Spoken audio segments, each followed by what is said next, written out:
Hi, I'm Gwen Preston of Resource Maven. I'm sitting here with Eric Coffin of Hard Rock Analyst, and we're together because we're putting on a conference. Yeah, in January, right before the roundup, Gwen and I and our partner in crime, Brent Cook, are doing a very focused one-day only event where we will be inviting some of our favorite companies to present to you, and we'll be giving presentations ourselves, fully catered, invite only, the type of thing that we think is designed for the market that we're in right now. And what kind of companies are we inviting? I mean, what works?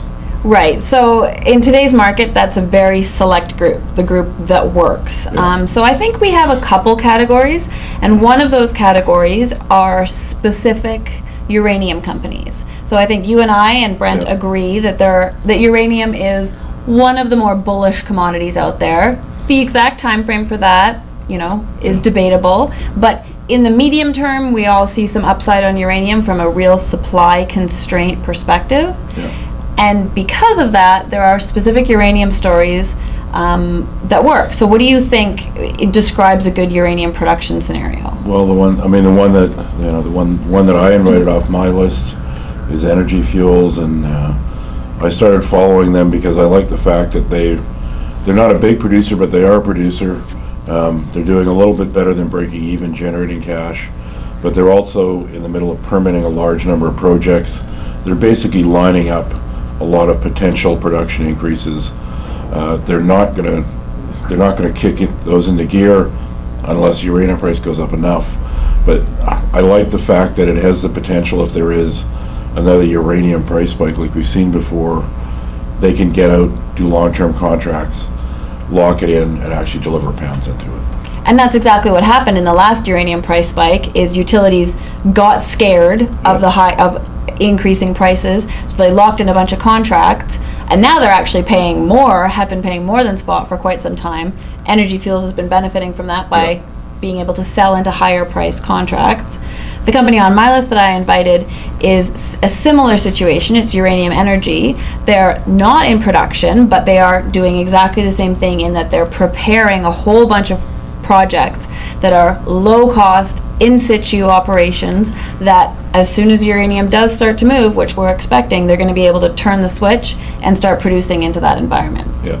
So those are both projects that work. Okay, so if we flip from uranium into gold, which is obviously another sector that we both like and that Brent likes as well, there are some gold development stories that are also coming to the conference. And I think the main thing with a gold development story right now is it has to be realistic, which means it has to be financeable today. Yeah. So what are some examples of that? Well, two companies off my list that are coming are GoldQuest and Lion One, and they're similar in some ways. GoldQuest is a larger deposit than Lion One's, but what they both have in common is fairly high value per ton. Both of them have designed mining scenarios that are low capex. The grades there, they're both in jurisdictions that are fairly welcoming. I mean, Lion One's unusual in the sense that they haven't gone through full feasibility, but they're already fully permitted. Right. I mean, Fiji wants this thing to happen. Mm-hmm. And the team there has done it before in Fiji, so they know exactly how that works. Yeah. Yeah. So I mean, when it comes to gold development projects, they have to have the simple infrastructure, they have to have the supportive jurisdiction, they have to have the proven team. Those are two examples of it. We have some others, but I think that's enough for now to give you a taste of what's going on.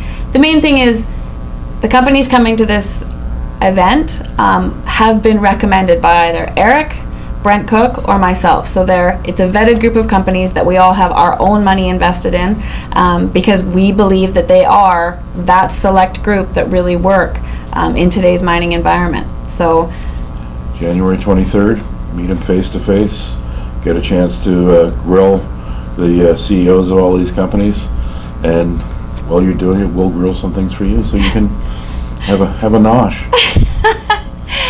metalsinvestorforum.com to click on and get your ticket. So we hope to see you there. Thank you.